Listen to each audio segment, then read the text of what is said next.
thank you for joining us tonight for a brief news update on this Monday, March 15th. I'm Chris Ackels. We begin tonight with some exciting news from Chartwells. While you were away on spring break, Chartwells was busy making some big changes here on campus. Some of you may have noticed that the Griesedek Hall, Grand Market, and Reinert Hall cafeterias have all been remodeled with updated equipment and new serving centers. The updates were based on an evaluation of students' needs per a survey conducted by Chartwells over the past several months. Chartwells also extended their hours for Griesedek Dining Hall to 7:30 p.m. Monday through Thursday.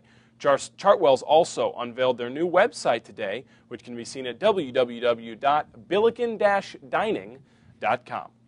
This is an important week for chartered students organizations here at SLU. It's annual funding week for the SGA. Clubs and organizations have spent the last few months preparing their budgets for next school year, and the submission process ended today at 5 o'clock with the new online finance panel.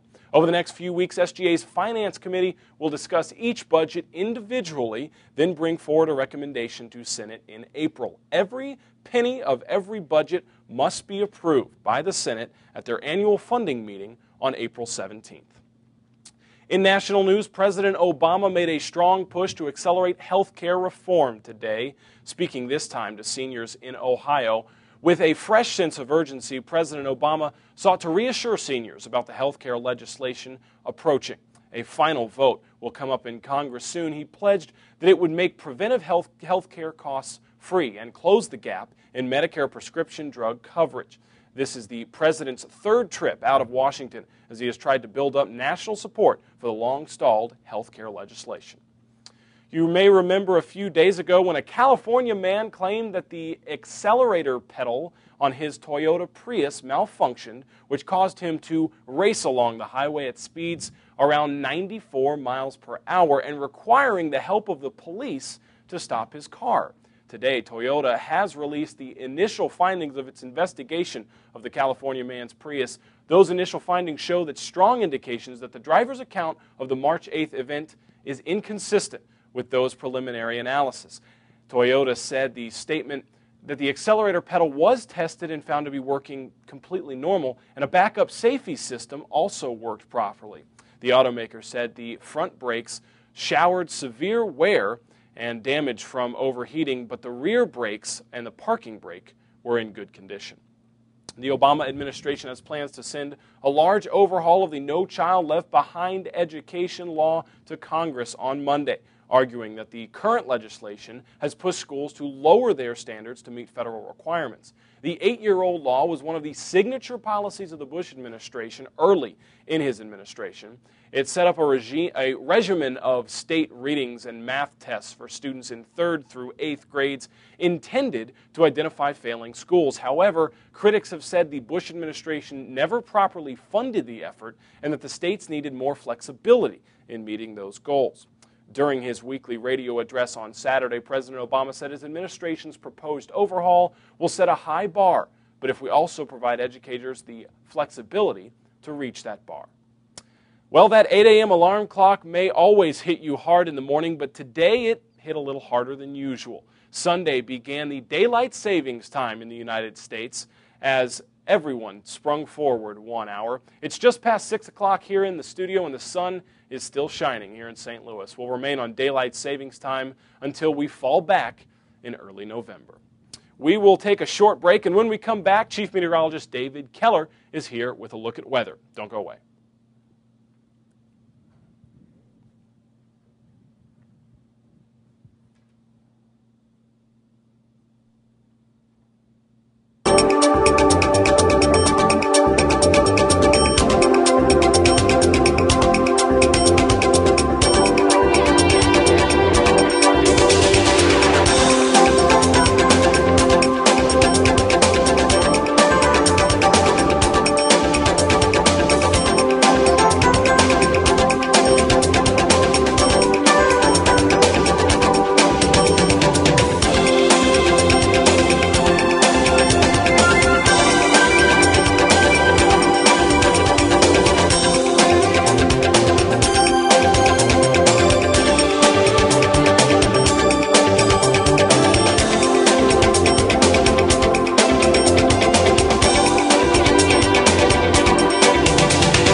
The images from Haiti are heartbreaking. Homes, hospitals, and schools are destroyed. Families searching for loved ones, parents trying to feed their children. But we can all do something. We can help the American Red Cross as it delivers the food, water, and medicine that can save lives. Donate $10 by texting Haiti to 90999. Visit redcross.org or call 1-800-RED-CROSS. Thanks for your help.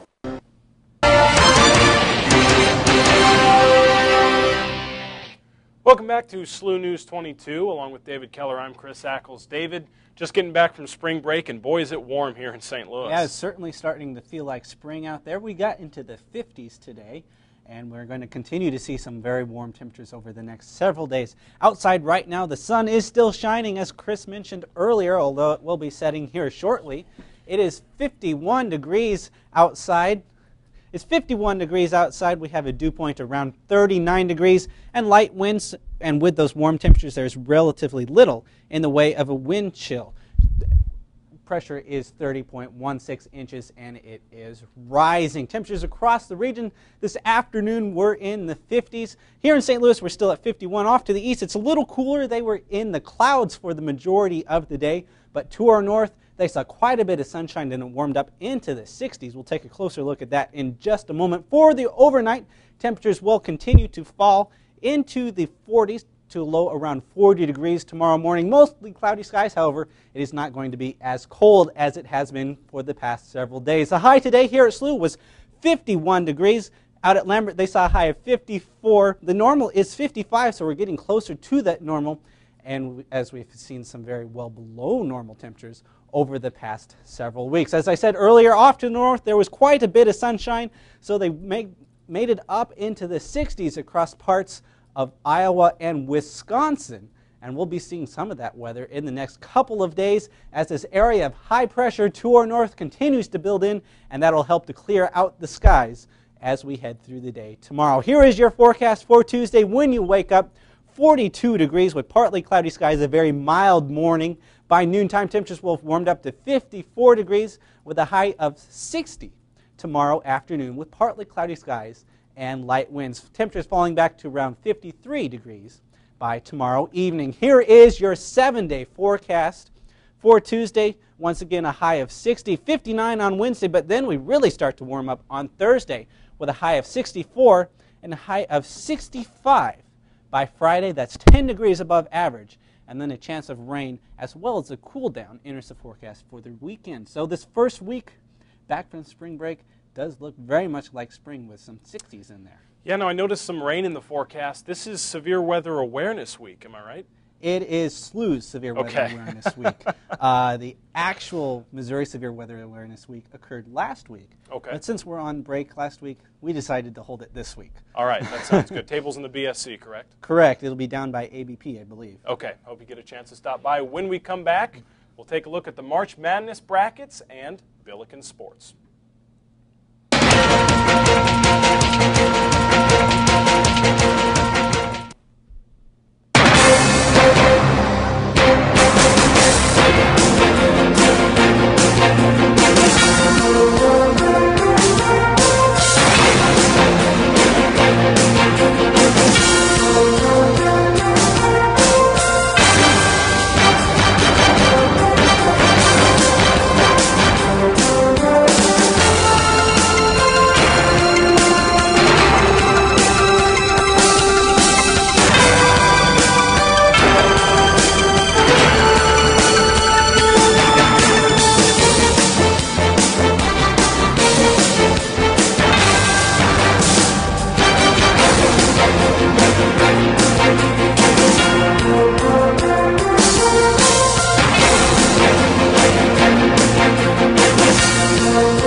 Welcome back to SLU News 22. Well, it is finally that time of year again for those of you who are as big college basketball fans as I am. March Madness begins this coming Thursday. On Sunday was the selection show when the brackets were finally announced, the field of 65 teams. It technically begins tomorrow night with the play-in game, but those big brackets begin Thursday morning at 11 o'clock. Now let's start with the 4 number 1 seeds. The Kansas Jayhawks are the number 1 overall seed. Kentucky, Duke, and Syracuse also got the remaining number 1 seeds. Now, as we said, Kansas is the number 1 overall, but everybody's saying they have maybe the toughest bracket. The 2 seed in that bracket is Ohio State, the Big Ten champion. The 3 seed is Georgetown, the runner-up in the Big East. The 4 seed is Maryland. The 5 seed is Michigan State, and the 6 seed is Tennessee. It's definitely a tough bracket for the Jayhawks. In fact, the Jayhawks have only lost 2 games this year. One is to Oklahoma State. The other is to Tennessee.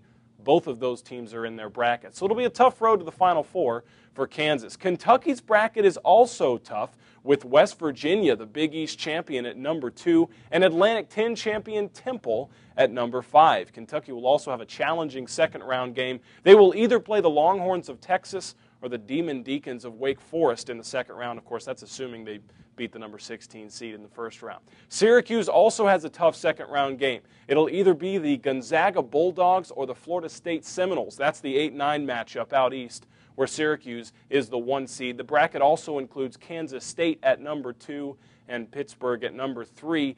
Duke, some say, has the easiest bracket. Villanova is the 2 seed despite their early exit in the Big East tournament. Baylor is the 3 seed, and a worn and beaten Purdue Boilermakers team is the 4 seed. But Duke may have trouble in the second round as they will take on, likely, Louisville. The Cardinals have a fairly easy first-round game before taking on Duke in the second round.